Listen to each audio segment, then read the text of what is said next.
नमस्कार दोस्तों, आज के हमारे इस वीडियो में हम आप सभी के लिए एक प्यारी रानी और जादू की दुनिया की कहानी लेकर आए हैं।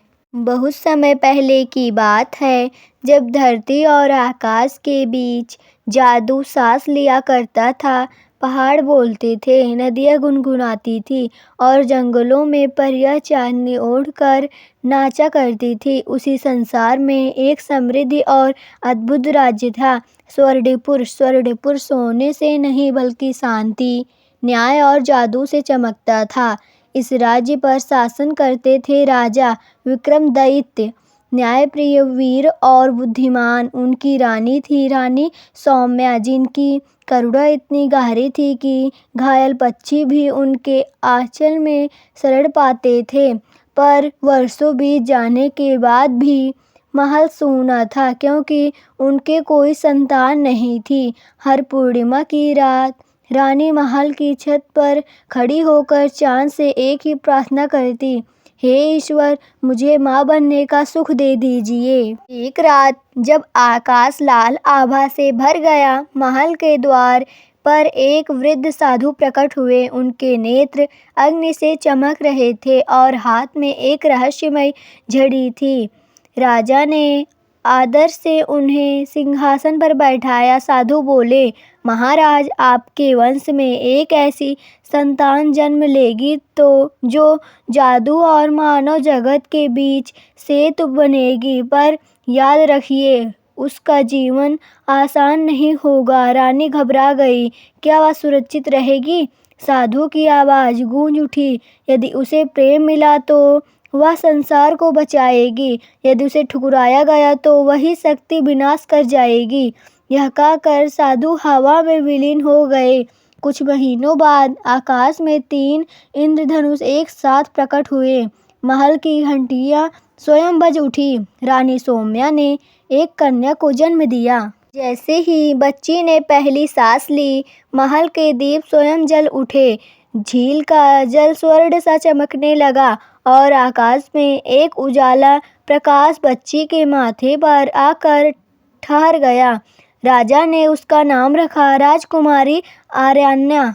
आर्यान्या मात्र 3 वर्ष की थी जब एक दिन महल के बगीचे में सूखा पड़ा वृक्ष अचानक हरा हो उठा। जब सब चकित रह गए। रानी ने देखा, छोटी आर्यान्या उस वृक्ष से लिपटी हुई थी और उसकी आंखों से हल्की नीली रोशनी निकल रही थी। दरबार के जादूगर ने कांपते स्वर में कहा, महाराज, यह साधारण बालिका नहीं है, इसमें प्राचीन जादू प्रवाहित है। उसी रात दूर अंधकार लोक में काले बादलों के बीच एक हंसी गूंजी। एक परछाई बोली, तो आखिर वह जन्म ले ही गई, वही जो मेरा अंत बन सकती है।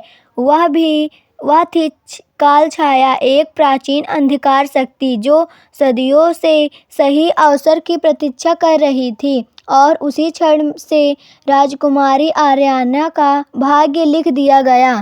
समय अपनी चाल से आगे बढ़ा। राजकुमारी आर्यान्या अब 8 वर्ष की हो चुकी थी। उसकी आंखों से अजीब सी गहराई थी, जैसे उनमें पूरा आकाश समाया हो। वह बाकी बच्चों से अलग थी। जहाँ वह हंसती वहाँ फूल खिल उठते, जहाँ रोती वहाँ बादल गिर आते। राजा और रानी ने यह सब छुपा कर रखने की बहुत कोशिश की, पर जादू छुपाया नहीं जा सकता। एक दिन महल में एक रहस्यमय व्यक्ति आया, सफ़ेद वस्त्र, चांदी सी दाढ़ी और माथे पर नीला चिन्ह।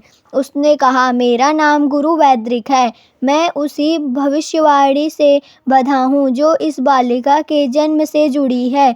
गुरु वैद्रिक ने अनन्या की हथेली पकड़ी। अचानक पूरा कक्ष नीली रोशनी से भर गया। गुरु के चेहरे पर चिंता उभर आई। महाराज, इसकी शक्ति कल्पना से भी अधिक है। यदि इसे दिशा न मिली तो यह स्वयं को जला देगी। आर्यान्या को गुप्त रूप से जादू सिखाया जाने लगा। हवा से बात करना, जल को आकार देना और अपने मन को स्थिर रखना। पर एक शक्ति थी जिसे गुरु वैद्रिक भी छूने से डरते थे, अंधकार को देखने की शक्ति। इसका समय अभी नहीं आया, वे कहते। एक रात जब आर्याना ध्यान से बैठी थी, उसे किसी ने पुकारा, आर्याना। उसने आंखें बंद ही रखी, पर उसके सामने एक काला सागर फैल गया। सागर से एक आवाज आई, तुम मेरी हो और मैं तुम्हारी शक्ति चाहता हूँ। आर्याना चीख पड़ी। उसी क्षण गुरु वैद्रिक ने जादुई मंत्र पढ़ा और दृश्य टूट गया। गुरु कांपते स्वर में बोले, काल छाया ने तुम्हें महसूस कर लिया है। राजा विक्रमादित्य ने कठोर निर्णय लिया, आर्याना अब आम लोगों के बीच नहीं जाएगी। उसकी सुरक्षा सर्वोपरि नहीं है। रानी सौम्या की आंखें भर आई, पर क्या हम उसे कैद कर रहे हैं या बचा रहे हैं? दूर कहीं अंधकार लोक में काल छाया मुस्कुराई, डर ही मेरी सबसे बड़ी जीत है। और कहानी ने एक और मोड़ ले लिया। राजकुमारी आर्याना अब 12 वर्ष की हो चुकी थी। महल की ऊंची दीवारों के भीतर उसका शरीर सुरक्षित था, पर उसका मन उड़ना चाहता था। वह अक्सर महल की सबसे ऊंची मीनार पर जाकर दूर पहाड़ों को देखती और सोचती, क्या मेरी किस्मत भी इन दीवारों तक ही सीमित है? एक दिन महल के जंगल वाले हिस्से से शोर उठा। सैनिक एक घायल बालक को पकड़ कर लाए। उसके वस्त्र साधारण थे, पर आंखों से साहस था। उसने स्वयं को वीरन बताया, एक घुमतू कबीले का राजकुमार। राजा संस्कृत थे, पर रानी के कहने पर उसे महल में उपचार मिला। आर्याना पहली बार किसी अपने उम्र के व्यक्ति से मिली। वीरन ने मुस्कुरा कर कहा, तुम्हारी आंखें जादू जानती है। आर्याना चौंक गई। तुम डरते नहीं? वीरन हंसा, जो डर से जीते हैं वे सच में जीते ही कहा है। धीरे धीरे दोनों ही की मित्रता गहरी होने लगी। एक शाम दोनों झील के किनारे बैठे थे। अचानक पानी में भंवर उठा। आर्याना घबरा गई, उसकी हथेलियां चमक उठी। जल शांत हो गया। वीरन ने सब देख लिया। तो यह सच है? वह फुसफुसाया। आर्याना रो पड़ी, अब तुम भी मुझसे दूर हो जाओगे। वीरन ने उसका हाथ थाम लिया। नहीं, मैं तुम्हारा रहस्य हूँ और तुम मेरी शक्ति। पर उसी रात वीरन ने चुपके से एक काला दर्पण निकाला। उसमें काल छाया की छवि उभरी। तुमने जो मांगा था वह मिल गया है, वीरन बोला। काल छाया हंसी, अच्छा तो राजकुमारी ने तुम्हें अपना दिल सौंप दिया। वीरन की आंखों में द्वंद था। मैं वचन निभा रहा हूँ, पर शायद गलत रास्ते पर। उधर गुरु वैद्रिक ध्यान से चौंक उठे। अंधकार महल के भीतर आ चुका है और दूर आकाश में काले पक्षी उड़ने लगे। भाग्य की बिसात पर पहली चाल चल दी गई थी। उस रात स्वर्णपुर पर अजीब सन्नाटा छाया था। ना हवा चली, ना पत्ते हिले, जैसे प्रकृति भी सांस रोक कर कुछ होने की प्रतीक्षा कर रही हो। राजकुमारी आर्याना अपने कक्ष में बैठी थी, पर उसका मन अशांत था। उसे वीरन की आंखों में छिपा द्वंद याद आ रहा था। अचानक महल के प्राचीन घंटे अपने आप बज उठे। धड़ाम! जादू रक्षा चक्र टूट गया। गुरु वैद्रिक दौड़ते हुए आए। राजकुमारी, महल की सुरक्षा भंग हो चुकी है। उसी क्षण काले धुएं के बीच काल छाया का अंश प्रकट हुआ और उसके सामने खड़ा था वीरन। आर्याना स्तंभ रह गई। तुम? वीरन की आंखें झुकी हुई थी। मुझे मजबूर किया गया था। मेरे कबीले का जीवन उसके हाथों में है। काल छाया की गूंजती आवाज आई, देखो राजकुमारी, प्रेम कितना कमजोर होता है। आर्याना का हृदय टूट गया। दर्द, क्रोध और विश्वासघात तीनों एक साथ उमड़े। उसके भीतर की शक्ति पहली बार नियंत्रण से बाहर हुई। नीली रोशनी लाल होने लगी। महल की दीवारें कांप उठी। आकाश से बिजली गिरी। बस, गुरु वैद्रिक चिल्लाए, पर देर हो चुकी थी। जादू का विस्फोट इतना तीव्र था कि महल का एक हिस्सा ध्वस्त हो गया। कई सैनिक मूर्छित हो गए और आर्याना स्वयं अचेत होकर गिर पड़ी। कालछाया हंसी, अब तुम्हें पता चला शक्ति का मूल्य। जब आर्याना को होश आया, वह महल में नहीं थी। चारों ओर धुंध और टूटी जमीन थी। निषिद्ध वन। गुरु वैद्रिक पास बैठे थे, थके हुए। मैं तुम्हें यहाँ लाया हूँ। महल अब सुरक्षित नहीं। आर्याना की आंखों से आंसू बहने लगे। मेरी वजह से सब कुछ टूट गया। गुरु ने शांत स्वर में कहा, नहीं, यह शुरुआत है। दूर कहीं कालछाया ने अंतिम शब्द फुसफुसाए। गिरना आवश्यक था, उठने से पहले। निषिद्ध वन में समय अलग तरह से बहता था। दिन और रात का अंतर मिट चुका था। पेड़ों की जड़ें जमीन के ऊपर सांपों की तरह लिपटी थी और हवा में प्राचीन मंत्रों की गूंज थी। राजकुमारी आर्याना एक चट्टान पर बैठी थी। उसकी आंखें शून्य में थी, पर अपराध बोध से भरा। अगर मैं जन्म ही न लेती। उसकी आवाज़ टूट गई। गुरु वैद्रिक ने गहरी सांस ली। अब समय आ गया है कि तुम पूरा सत्य जानो। उन्होंने जमीन पर एक प्राचीन चिन्ह उकेरा। प्रकाश फैला और एक दृश्य उभरा। तुम कोई साधारण मानव नहीं हो आर्याना। तुम प्रकाश और अंधकार के मिलन से जन्मी संतुलन वाहिक हो। आर्याना कांप उठी। तो कालछाया, वह भी कभी संतुलन का रक्षक था। गुरु बोले, पर उसने प्रेम त्याग दिया और शक्ति को चुना। वन के केंद्र में था आत्मदर्पण, जो वही दिखाता है जिससे हम सबसे अधिक डरते हैं। जैसे ही आर्याना ने उसमें देखा, उसने स्वयं को देखा, एक रूप में रक्षक, दूसरे में विनाशक। मैं कौन हूँ? वह चीखी। दर्पण बोला, जो तुम चुनोगी। आर्याना ने पहली बार अपने डर से भागना छोड़ा। उसने अपने दोनों रूपों को गले लगाया। उसकी शक्ति शांत हो गई। नीली और सुनहरी रोशनी एक हो गई। गुरु की आंखों से आंसू थे।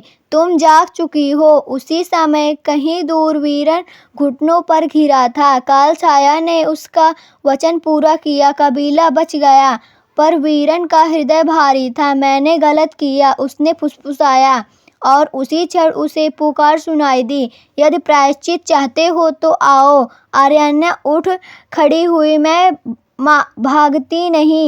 भागूंगी नहीं। मैं स्वर्णपुर लौटूंगी और इस कथा का अंत स्वयं लिखूंगी। दूर आकाश में पहली बार अंधकार कांपा, क्योंकि संतुलन जाग चुका था। निषिद्ध वन में हवा तेज चलने लगी। पेड़ों के पत्ते मंत्रों की तरह सरसराने लगे। युद्ध निकट था। राजकुमारी आर्याना अब वैसी नहीं थी जैसी पहले थी। उसकी आंखों में भय नहीं, दृढ़ता थी। गुप्त संदेशवाहक लौटे। महारानी सौम्या घायल हैं। राजा विक्रमादित्य बंदी बना लिए गए हैं। कालछाया ने काले सेनापति भेज दिए हैं। आर्याना की मुट्ठियों भीज गई। अब और नहीं। गुरु वैद्रिक ने प्राचीन शंख फूंका। पर्वतों से पत्थर वीर जागे, झीलों से जल रक्षक उठे और आकाश में पंखधारी प्रहरी उतरे। संतुलन की सेना इकट्ठा होने लगी। उसी समय थका हारा एक योद्धा सामने आया। वह वीरन था। उसने अपना शस्त्र जमीन पर रखा। मुझे दंड दीजिए, पर लड़ने दीजिए। आर्याना ने उसकी आंखों में देखा। वहाँ छल नहीं, केवल पश्चाताप था। युद्ध में उसने कहा, प्रायश्चित का एक ही मार्ग होता है। काली सेना ने स्वर्णपुर की सीमा पर हमला किया। आकाश लाल हो गया। अंधकार की लहरें टूट पड़ी। आर्याना ने दोनों हाथ उठाए। प्रकाश और छाया एक साथ निकले। पहली बार कालछाया की सेना पीछे हटी। कालछाया स्वयं प्रकट हुआ। तुम संतुलन बनाना चाहती हो तो मुझे नष्ट करना होगा, क्योंकि मैं भी तुम्हारा हिस्सा हूँ। युद्ध रुक गया। सभी की सांसें थम गई। अंतिम संघर्ष अब अवश्यभावी था। स्वर्णपुर के आकाश पर काले और सुनहरे बादल आमने सामने ठहरे थे, जैसे पूरा ब्रह्मांड निर्णय की प्रतीक्षा कर रहा हो। राजकुमारी आर्यान्या और कालछाया एक दूसरे के सामने खड़े थे। बीच में न सेना थी न शस्त्र, केवल सत्य। कालछाया की आवाज़ अब कठोर नहीं थी, मैं वही हूँ जो तुम बन सकती थी जब प्रेम बोझ बन जाए और शक्ति ही लक्ष्य रह जाए। आर्यान्या शांत स्वर में बोली, और मैं वही हूँ जो तुम बन सकते थे यदि तुमने प्रेम छोड़ा ना होता। कालछाया ने अंधकार छोड़ा, आर्यान्या ने प्रकाश नहीं संतुलन छोड़ा। प्रकाश और छाया टकराए नहीं, वे मिल गए। धरती कांपी, आकाश रोया और फिर सब शांत। संतुलन को स्थिर रखने के लिए एक मूल्य देना था। गुरु वैदरिक आगे बढ़े। मेरा समय पूर्ण हुआ। उन्होंने अपना जीवन जादू अर्पित कर दिया। कालछाया विलीन हो गया, नष्ट नहीं, मुक्त। राजा विक्रमादित्य मुक्त हुए। रानी सौम्या की आंखों में गर्व था। स्वर्णपुर फिर से जीवित हुआ, पर अब जादू से नहीं, बुद्धि और करुणा से। वीरन ने राज्य त्याग दिया। कुछ प्रेम राज सिंहासन से बड़े होते हैं। आर्यान्या ने उसे आशीर्वाद दिया और स्वयं रानी बनी। वह न केवल स्वर्णपुर की रानी थी, वह उन सभी की आशा थी जो प्रकाश और अंधकार के बीच झूलते हैं। और आज भी कहा जाता है, जब कोई अपने भीतर संतुलन खोज लेता है तो आर्यान्या की कथा जीवित हो उठती है। ऐसी और कहानियों के लिए हमारे चैनल अवधी कथाएं को सब्सक्राइब करें। आप सभी का बहुत बहुत धन्यवाद।